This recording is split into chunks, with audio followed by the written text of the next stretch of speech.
Analisis varian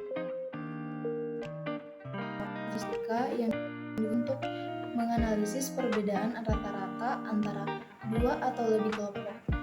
Ini membantu menentukan yang signifikan secara statistik di antara kelompok yang dibandingkan. Selanjutnya ada ANOVA satu arah, pengertian dan prinsipnya. Yang pertama ada perbandingan. ANOVA satu arah digunakan untuk membandingkan rata-rata dari 3 atau lebih kelompok. Yang kedua, pengelompokan. Variabel independen hanya terdiri dari satu faktor dengan beberapa kategori atau level. Dan yang ketiga ada tujuan, untuk mengetahui apakah terdapat perbedaan yang signifikan di antara kelompok-kelompok tersebut. Selanjutnya kita masuk di dalam asumsi ANOVA. Asumsi ANOVA satu arah. Yang pertama ada normalitas. Data pada setiap kelompok harus berdistribusi normal. Yang kedua ada homogenitas.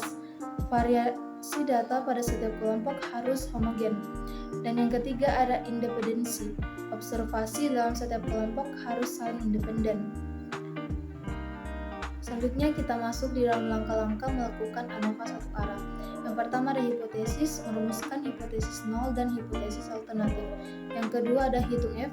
F dimaksud ini adalah non-negatif, yaitu menghitung nilai F statistik berdasarkan data yang ada. Yang kedua ada nilai P, menentukan nilai P-value dari hasil pengajuan ANOVA. Interpretasi hasil ANOVA satu arah. Jika P-value lebih kecil dari A, maka terdapat perbedaan yang signifikan di antara kelompok-kelompok. Yang kedua, jika P-value lebih besar atau sama dengan A, maka tidak terdapat perbedaan yang signifikan di antara kelompok-kelompok. Untuk lanjutannya, jika terdapat perbedaan signifikan, analisis dapat dilanjutkan dengan uji perbandingan berganda. Selanjutnya, kita masuk dalam pengertian dan prinsip.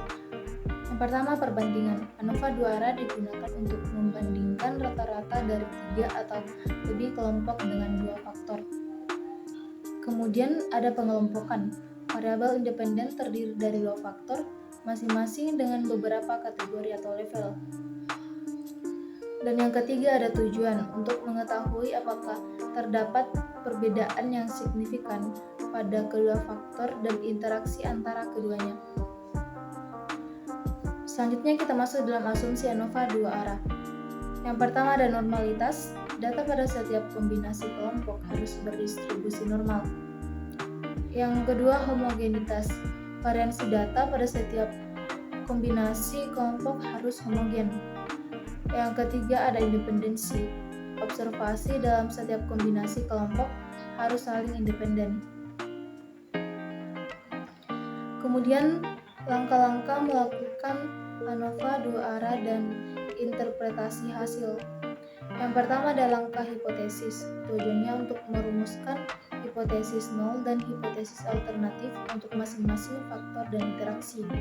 Yang kedua ada hitung F, bertujuan menghitung nilai F statistik untuk masing-masing faktor dan interaksi. Yang ketiga ada nilai P, bertujuan untuk menentukan nilai P-value dari hasil pengujian ANOVA.